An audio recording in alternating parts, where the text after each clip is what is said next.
I'm fired. From this ferry operator in the Seattle area. No, I will not take the vaccine. To a pair of health department workers in Rock Island, Illinois. I am being escorted out. It's been playing out across the country. Where we get uncomfortable as Texans is with the mandate. Employees asking for a religious exemption to the COVID vaccine, and that includes in D.C. In September, the office of Mayor Muriel Bowser announced 475 city employees were seeking a religious exemption, 419 of them from the fire department. I am a follower of the teachings and examples of Yeshua.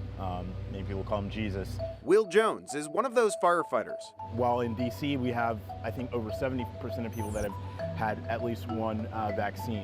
On the continent of Africa, it's 2.2%. That is an incredible disparity in terms of life-saving health intervention. And Jones says that this inequity counters his religious beliefs relating to what he called the oneness of humanity. He argues that those with religious exemptions, like him, should be able to get regular testing as an alternative to the vaccine. So what are firefighters like Will and others across the country up against? Let's verify. What are the steps towards getting a religious exemption to the vaccine? Our sources are a trio of employment law experts: Lawrence Gostin from Georgetown Law, Peter Myers from the George Washington University Law School, and Matt Mihalich, an attorney at the Tully Rinke Law Firm in D.C. First, our experts say that the religious exemption needs to be sincere. Certainly if the person is genuinely sincere in that it would harm their, core religious values. Somebody cannot just wake up tomorrow morning and say, oh, my personal religion is against the COVID vaccination. Next, employers can ask questions.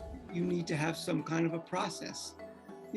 Tell me why. And Mihalich tells us that some of the precedent here dates back to the days of the active military draft, when many looked for religious exemptions. During those inquiries, during that cases, the prevailing standard was that any fact which casts doubt on the veracity of that claim, of the claim of religious sincerity, is relevant. At this point, employers will need to decide. If they accept a religious exemption, they'll need to provide a reasonable accommodation if possible. Think regular testing or working from home. Or they could reject the request, in which case it would likely lead to the next step here: litigation.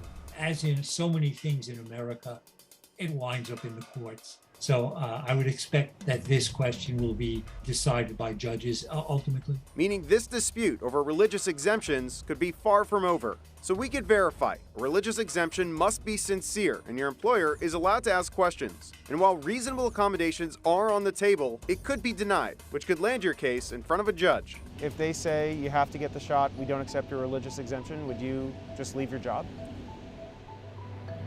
I wouldn't leave, because I'm going to stay as long as I can and fight for my job. If they fire me, if they revoke, my ability to work here, then that is what happens. I will still continue to fight back for my job. In Washington, D.C., I'm Evan Kozloff with your Verify.